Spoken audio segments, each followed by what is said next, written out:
Ah, je suis ravi. Non, c'est une édition qui est magique, artistiquement, publiquement, météorologiquement, financièrement. Donc non, je peux pas aller mieux qu'aujourd'hui. Incroyable. On pensait déjà que 2022 était un retour en fait au festival, quelque chose d'exceptionnel.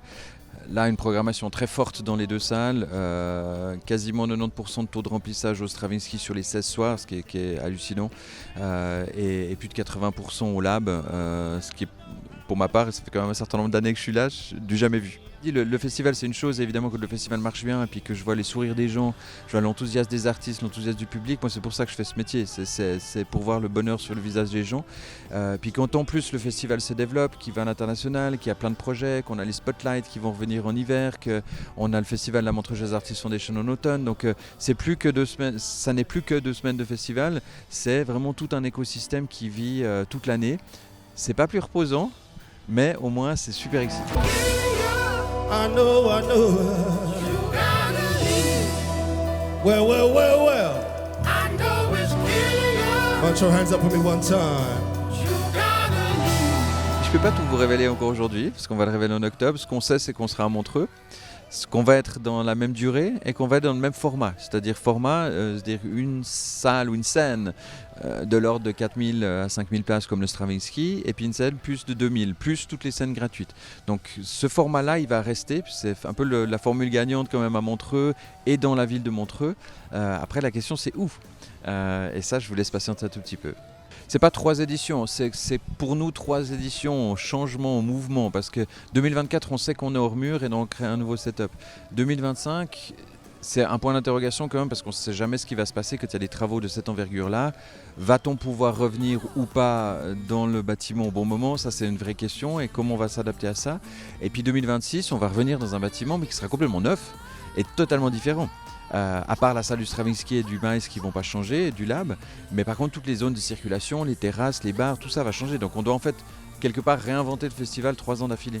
C'est pour ça que je disais à mes équipes, soyez prêts, reposez-vous un petit peu, ça va être chaud. On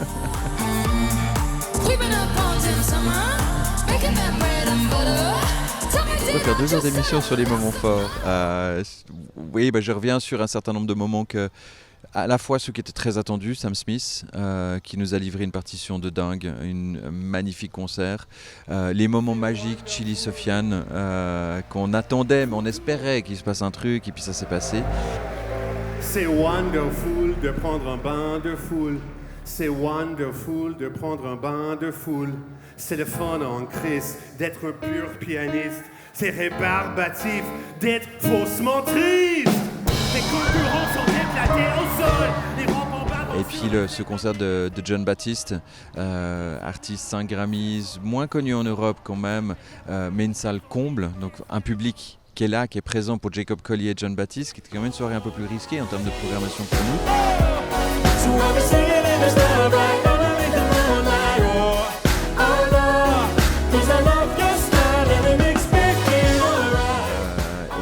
Et 2 concerts phénoménaux. Je veux dire, Jacob, c'est un extraterrestre qui a donné une prestation, mais encore plus à la hauteur de ce qu'on a l'habitude avec lui. Et puis John, qui a répété pendant 8 jours pour nous offrir ce concert unique à Montreux, qui a déçu personne, avec des chants dans la rue, jusqu'à encore 2 heures après le concert, quoi.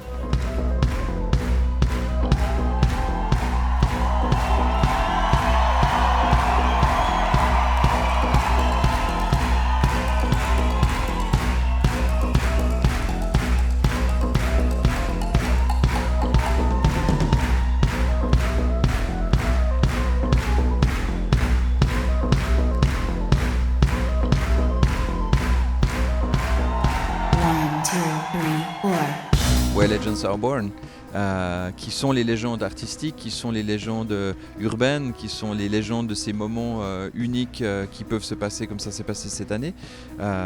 Et la partie découverte de talent, la partie accompagnement d'un jeune artiste, ça fait partie de l'ADN de Montreux. Rappelez-vous Adele, Kendrick Lamar, Muse, Ed Sheeran, tous ces artistes qu'on a vus au Lab en se disant tiens, que ça va donner dans quelques années. Puis aujourd'hui, c'est des super méga stars. Alicia Keys à 17 ans, c'est Muse avec un premier concert aussi. Enfin, voilà, c'est des moments qui sont super importants pour nous. Il y a des années, c'est prolifique, il y a des années moins. Tu as peut-être plus de temps. Rappelle-toi du Alipa qui ouvrait pour Meux en fait, le concert qui était quasi inconnu à ce moment-là. Puis aujourd'hui, c'est la super gigastar. Donc un jour, ils reviendront. Et c'est ça qui est beau.